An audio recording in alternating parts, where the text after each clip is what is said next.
6,500 रुपए मानदेय कह लो, आप उससे कुछ भी कह लो, वो है तो तनख्वाह। व्यक्ति के जीवन जीविकोपार्जन के लिए आप 6,500 रुपए देते हैं, ये बहुत ही वो है। अब हम, क्योंकि हमारा टॉपिक ये था कि अब आगे कहाँ जाता है ये आंदोलन, आप चूंकि प्रदेश अध्यक्ष हैं, नेतृत्व करते हैं, तो आगे इसकी रास्ता, आपको इसका आगे का रास्ता क्या दिखता है, ये मेरा आपसे पहला सवाल है। जी देखिए सेंगर जी, सबसे पहले तो आपका और आपकी चैनल का बहुत बहुत धन्यवाद, क्योंकि आज अतिथि शिक्षक 15 वर्षों की तप तपस्या त्याग के बाद एक ऐसे मोड़ पे पड़ा है जहां सरकार उनकी सूद लेने वाली नहीं है और ना ही कोई अन्य प्लेटफॉर्म। इस समय जब आपने हम लोगों की पीड़ा को सभी के समक्ष रखा तो बहुत बहुत धन्यवाद। और ये तो काम होना चाहिए ना, तो ये तो बेसिक काम है मीडिया का। अगर बहुत सारे लोग किसी भी एक चीज से प्रभावित हैं, वो सब शिक्षक है, उसमें भी समाज का पढ़ा लिखा तबका है, दूसरों को पढ़ाता है वो तबका है, और वो है, वो अगर किसी अपनी बात को रखना चाहता है तो उसे कोई प्लेटफॉर्म तो मिलना चाहिए, तो हर प्लेटफॉर्म मिलना चाहिए सर। बिल्कुल, हर मीडिया हाउस को ये करना चाहिए, बिल्कुल करना चाहिए। और आपका बहुत बहुत धन्यवाद। और सर, अतिथि शिक्षक सरकार ने 2008 में जब ये व्यवस्था लाई तो हम लोग इस उम्मीद के साथ आए थे कि चलो ये अतिथि की व्यवस्था है, साल 6 महीने हम समय पास करके हम घर चले जाएंगे। परंतु 2008 से 2022 पूरा कितना लंबा सफर हो गया ये, और इस बीच में हम करना भी नहीं चाह रहे थे कि अतिथि की हम नौकरी करें। परंतु हमारे मध्य प्रदेश के मुख्यमंत्री माननीय शिवराज सिंह चौहान जी और तात्कालीन जो भी शिक्षा मंत्री रहे, इन्होंने समय समय पर आश्वासन दिया वीडियो कॉन्फ्रेंसिंग के माध्यम से। हाँ, क्योंकि मेरे जहन में जी पवार साहब, मेरे जहन में भी सवाल था कि ये कोई टेम्पररी अरेंजमेंट हो सकता है कि अगर आपके पास मान लो इस शैक्षणिक सत्र में भर्ती नहीं हो पाई, आपने अतिथि गेस्ट टीचर्स बुला लिए, काम हो गया, ठीक है, बिल्कुल, लेकिन ये कोई सिस्टम नहीं हो सकता ना। ये इतना लंबा सिस्टम हुआ कैसे, क्या बताइए, जो आप बता रहे हैं कि समय समय पर क्या वादे करते गए। बिल्कुल बिल्कुल, हम आपको सेंगर जी वही बताना चाह रहे हैं कि हम लोग भी पहले यही समझते थे कि ठीक है भाई, हम साल 6 महीने करेंगे, अब घर चले जाएंगे। उसके बाद क्या हुआ कि जैसे जैसे अतिथि शिक्षक काम करते गए, मध्य प्रदेश के जो शिक्षा स्तर है वो भारत के, अपने देश के पटल पर सर्वाधिक गुणवत्ता के साथ उच्च स्तर पर पहुंचा। तब इस बात से हमारे प्रदेश के मुखिया माननीय शिवराज सिंह चौहान जी और जो भी तत्कालीन शिक्षा मंत्री रहे, उन्होंने हमें आश्वस्त किया कि आज जो मध्य प्रदेश का शिक्षा स्तर कमजोर था, अतिथि शिक्षकों के आने से गुणवत्ता में सुधार हुआ है और हमारे देश के पटल पर मध्य प्रदेश का नाम रोशन किया है। तो इन्होंने समय समय पे क्या किया कि घोषणाएं की। अब ये घोषणाएं करने के बाद कि अतिथि शिक्षक को नियमित करेंगे, हमारे मन में भी एक आशा जगी कि चलो हम अच्छा कार्य कर रहे हैं और हमारे प्रदेश के मुख्यमंत्री और शिक्षा मंत्री हमें आश्वासन दे रहे हैं, तो आज नहीं तो कल नियमित होंगे। इस आशा के साथ हमने 15 साल बिता दिए सर। अतिथि की परिभाषा हमें एक माननीय अभी भारतीय जनता पार्टी के मिले थे, वो हमसे वो पूछ रहे थे कि अतिथि की परिभाषा आप जानते क्या। तो मैंने बोला आदरणीय, हम तो जानते हैं, परंतु अतिथि 2 दिन 4 दिन महीना 6 महीने का होता है, 15 साल का अतिथि नहीं होता है।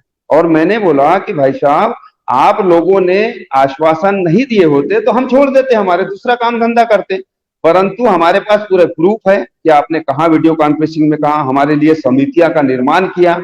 शायद मैंने आपको इसके पहले भी बताया था कि एक 2016 में अतिथि शिक्षकों को नियमितीकरण को लेकर समिति बनी, फिर कमलनाथ जी की सरकार आई तो उन्होंने 2019 में एक समिति बनाई नियमितीकरण को लेकर, परंतु समिति केवल कागज पर ही सिमट कर रही थी। आज तक वास्तविकता और ग्राउंड लेवल पे अतिथि शिक्षकों के नियमितीकरण को लेकर कोई ठोस कदम नहीं उठा। वो जो समितियां बनी उनकी कहीं कोई ऑफिशियल बैठक हुई? और सर जी, पारस जैन जी की अध्यक्षता में 2016 में जो समिति बनी थी, उनकी एक बैठक हुई थी मात्र वल्लभ भवन। उसके बाद दूसरी बैठक आज दिनांक तक नहीं हुई। और जो 2019 में माननीय कमलनाथ जी की सरकार में उन्होंने एक समिति बनाई थी अतिथि शिक्षक और रोजगार सहायक के नियमितीकरण को लेके, तो उनकी तो बैठक भी नहीं हो पाई क्योंकि दुर्भाग्यवश उनकी सरकार ही चली गई। तो इस प्रकार से समितियां दोनों सरकार ने बनाई, परंतु अमल में अभी तक कुछ नहीं लाया। मतलब अतिथि शिक्षक पूरा शोषित होता रहा और पीड़ित होते रहा। यानी कुल मिला के अतिथि शिक्षकों ने अपना पूरा पूरा 100% देने का 100% दिया सरकार को और बच्चों को कि हाँ चलो आज नहीं तो कल में सरकार हमको इसका प्रतिफल देंगी, परंतु हमारा जी। भविष्य आज भी जहां का वहां है। आयुषी तिवारी जी हमारे साथ सागर से। आयुषी जी, सागर से आप? जी सर। जी, आयुषी जी हमारे साथ जुड़े हैं। पवार साहब, आप बने रहिए हमारे साथ। आयुषी जी, जब बात आती है कि आप कितने साल आप सेवा दे चुकी हैं, जरा अपनी कहानी बताइए।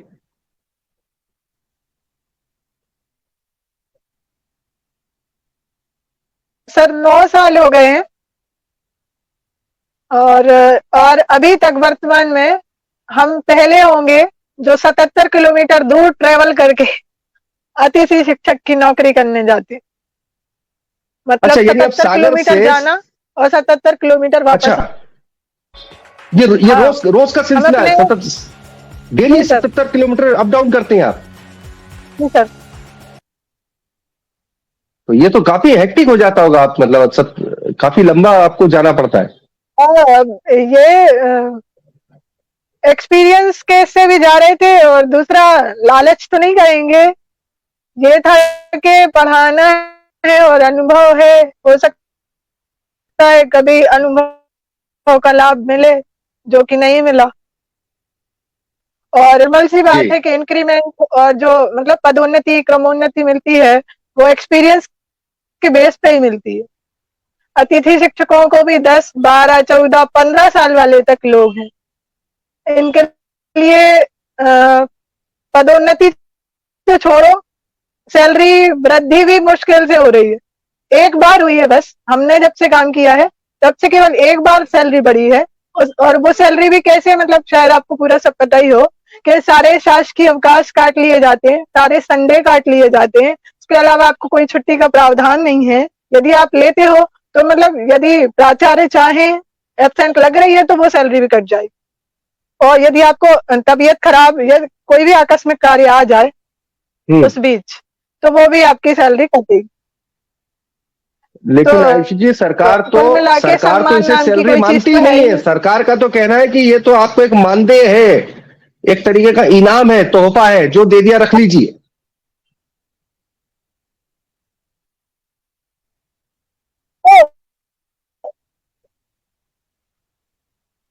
ठीक है, तो व्यवस्था बन। चलिए, लगता है चलिए मुकेश कुमार जोशी जी हमारे साथ जुड़ चुके हैं। मुकेश जी, मेरी